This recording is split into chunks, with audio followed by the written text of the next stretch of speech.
Mindless government और बिकी हुई पत्रकारिता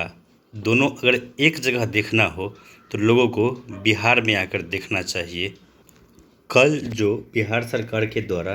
कुछ कैबिनेट प्रस्ताव को मंजूरी दिया गया है, उसमें से जो सबसे एक इम्पोर्टेंट प्रस्ताव है वो यह है कि 45,000 प्रधानाध्यापक व प्रधान शिक्षक नियुक्त किए जाएंगे। मैं आप लोगों से इस न्यूज़ के बारे में बात करने नहीं आया हूँ, लेकिन एक बात मैं आप लोगों से कहना चाहता हूँ कि देखिए, यह जो बिहार की सरकार है, यह कैसे पहले तो वैकेंसी निकालना नहीं चाहती है, और जब मजबूर होकर इन लोगों को वैकेंसी निकालना पड़ता है तो ये लोग एक सोची समझी साजिश के तहत उसमें कुछ न कुछ ऐसा कंडीशन, कुछ न कुछ ऐसा क्लाउज ये लोग लगा देते हैं ताकि वह वैकेंसी आंदोलन की भेंट चढ़ जाए, या फिर वो कोर्ट कचहरी के चक्कर में हाई कोर्ट, सुप्रीम कोर्ट घूमता रह जाए। अब मैं यह बात इस वैकेंसी के लिए इसलिए कह रहा हूँ क्योंकि आप लोग देख लीजिए,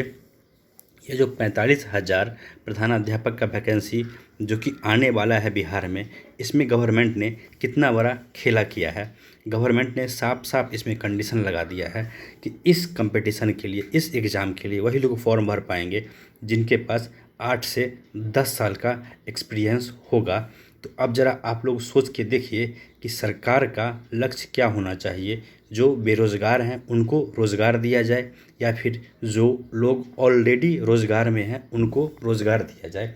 वो लोग जो ऑलरेडी पिछले 10 सालों से बिहार सरकार में जॉब कर रहे हैं, उनको किस तरह से जॉब दिया जाए, इसका चिंता सरकार को है। लेकिन जहाँ पे दूसरी तरफ लाखों लाख लोग बेरोज़गार घूम रहे हैं, भटक रहे हैं रोड पे, उनके लिए क्या किया जाए, इसके लिए सरकार के पास कोई विज़न नहीं है। क्या यह सही नहीं होता कि यह जो प्रधानाध्यापक का वैकेंसी है, इसमें हर किसी को मौका दिया जाता है? जो लोग सीटेट क्वालिफाइड हैं, जो लोग एस्टेट क्वालिफाइड हैं, जो लोग बीएड किए हैं, जो लोग एमएड किए हैं, जब एक कंपटीशन के हिसाब से ही जब आपको फॉर्म भरवाना था, एग्ज़ाम लेना था, अगर एक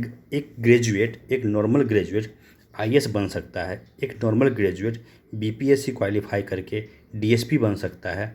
एक नॉर्मल ग्रेजुएट जो आईएएस बनेगा और उसी आईएएस के अंदर काम करने वाला एक प्रिंसिपल की वैकेंसी के लिए 8 से 10 साल तक का,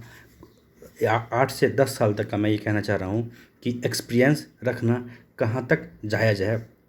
तो इसके पीछे आप लोग सीधा सीधा गवर्नमेंट का मंशा समझिए कि सरकार चाहती है कि हम तो बहाली निकालेंगे, लेकिन वो बहाली कभी भी कंप्लीट ना हो। अब देखिए, मैं आपको इन लोग का जो रियल इसके पीछे मोटिव है वो बता रहा हूँ कि सरकार यह चाहती है कि एक बहाली निकाला जाए और जानबूझ के उसमें कुछ ऐसा कंडीशन दे दिया जाए ताकि उस बहाली को लेकर आंदोलन हो। अब आप लोग देखिए, ये जो 8 से 10 साल का एक्सपीरियंस का इसमें कंडीशन लगाया गया है, आप लोगों को नहीं लगता है कि इसको लेकर एक बड़े पैमाने पर पूरे बिहार में आंदोलन किया जाएगा? और अगर आंदोलन से कोई रिजल्ट नहीं आया तो फिर यह मामला कोर्ट कचहरी में जाएगा। कैसे भी करके 3-4 साल इस पे तो निकल ही जाएगा।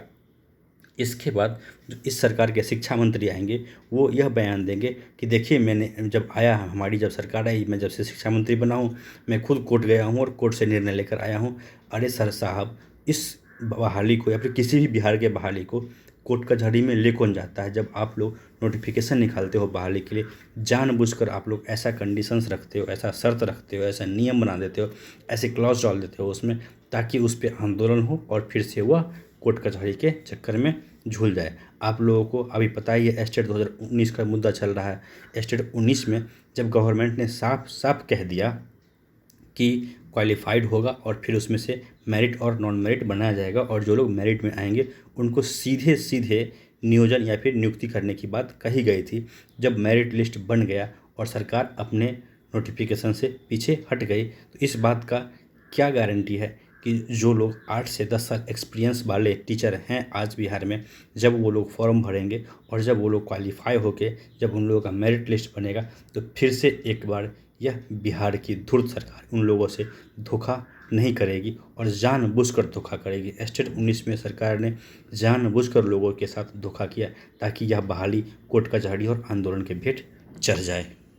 दोस्तों, यहाँ की गवर्नमेंट तो माइंडलेस है ही, साथ ही साथ यहाँ की जो पत्रकारिता है वो भी कहीं न कहीं पूरी तरह से बिक चुकी है। मैं बिकी हुई पत्रकारिता इसलिए कह रहा हूँ क्योंकि ये वही न्यूज़पेपर हैं, ये वही मीडिया वाले हैं। जब सरकार एक छोटी सी घोषणा करती है, आज देखिए एक छोटी सी घोषणा सरकार की तरफ से किया गया है, तो इस न्यूज़ को कवर करने के लिए फ्रंट पेज पर न्यूज़ दिया गया है। लेकिन जब यही घोषणा 2 साल, 4 साल, 5 साल तक पूरा नहीं हो पाएगा, तब सरकार से एक सिंपल सा क्वेश्चन इनसे नहीं पूछा जाएगा, सरकार के खिलाफ ये लोग एक न्यूज़ नहीं छापेंगे। स्टेट 2019 का फॉर्म जब 19 में आया था, उस समय फ्रंट पेज पे बड़ा बड़ा न्यूज़ छापा गया था और सरकार का बड़ा बड़ा बखान किया गया था। लेकिन आज देख लीजिए, जब 2021 आ गया है और इसके बहाली का कहीं दूर दूर तक कोई नहीं दिख रहा है, उम्मीद कि कब इसका बहाली हो पाएगा। इस कंडीशन में यही जब मीडिया वाले हैं, ये जो मीडिया हाउस है, सरकार से एक सवाल नहीं पूछेंगे। सरकार की एक छोटी सी उपलब्धि छोड़ दीजिए, एक छोटी सी घोषणा को जब ये लोग इतना बढ़ा चढ़ा कर दिखाते हैं, तो जब उसी घोषणा को सरकार पूरा करने में 5 साल 10 साल तक पूरा नहीं कर पाती है, तो सरकार से प्रश्न ये मीडिया वाले क्यों नहीं पूछते हैं।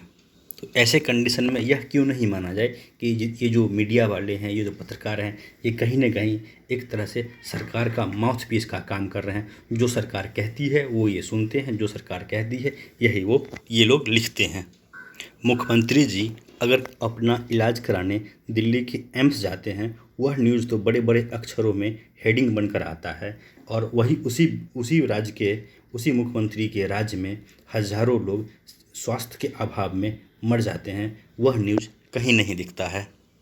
जब सरकार कहती है कि हम किसी वैकेंसी को लाएंगे और हम बहाली कर पाएंगे, तो इस न्यूज़ को तो मोटे मोटे और बड़े बड़े अक्षरों में हेडिंग बनाया जाता है, हेडलाइन बनाया जाता है, मेन पेज पे छापा जाता है। लेकिन जब यही बहाली सालों साल, 4 साल, 5 साल, 7 साल तक नहीं हो पाता है, तब इन मीडिया हाउसेस से एक प्रश्न नहीं पूछा जाता है इन सरकार से। डेमोक्रेसी में कहा जाता है जो मीडिया होती है वो जनता की आवाज़ बनकर निकलती है, लेकिन आज का जो कंडीशन है, इस कंडीशन में जितनी भी मीडिया हाउसेस हैं इस देश की, इस राज्य की, सब जनता की आवाज़ होने की जगह पे ये लोग सरकार का आवाज़ बन गए हैं। सरकार जो लोगों से कहना चाहती है वो तो ये लोग कह देते हैं, लेकिन आम जनता का, आम पब्लिक का जो ये दर्द है, जो दुख है, यह लोग कभी भी सरकार तक पहुंचाने में